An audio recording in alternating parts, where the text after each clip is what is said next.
I saw a garden rose turn its face towards the sun. And then it looked at me and said, what we behold, we will become. We are not just the sum of all our parts. We are future, present, past. We are absence and we are presence, marked by the transcendent, made of scar tissues and stars, dead and buried in the heavens. We are more than what we are.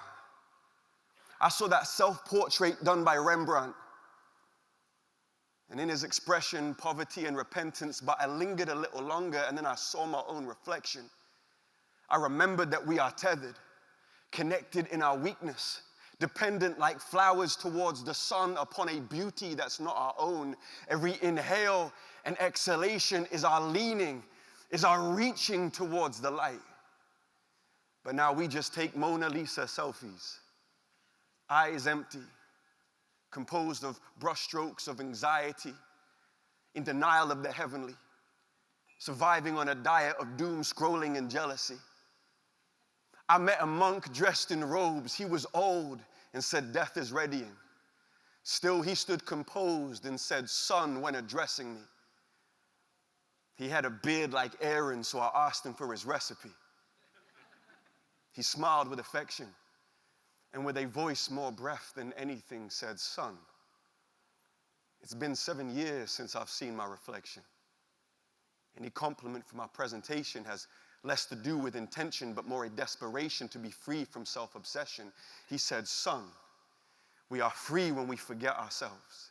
You must rid yourself of any inner sense of pseudo-sense. He said, son, this is why we live in hell. We have given glory to the shadows upon a wall instead of the light source in which the glory dwells. He said, son, this is a story that we know well. Hundreds of years before Christ said, I am the light, Plato wrote The Cave about a society that enslaves itself. I hear the art critics question if the Mona Lisa is smiling in her expression. I don't know the answer, but I'll give you my suggestion. I think she knows the greatest artists hide themselves in their creations.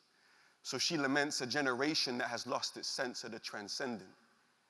We have become like Simba, walking without aim in the wastelands of our shame. Kings and queens living like orphans because we forgot from where we came. We have forgotten our very name. But that old monk, like the prophet Rafiki, told me to look into the water and then look a little harder. He said, at first you'll see yourself, but then you'll see Mufasa. He said, at first you'll see your beauty or perhaps the scars that have marked you, but if you stay a little longer, son, then you will see your father. And when you see the eyes of God looking back through your own gaze, you might get so caught up in reverence that you forget your own face. I saw a garden rose turn its face towards the sun.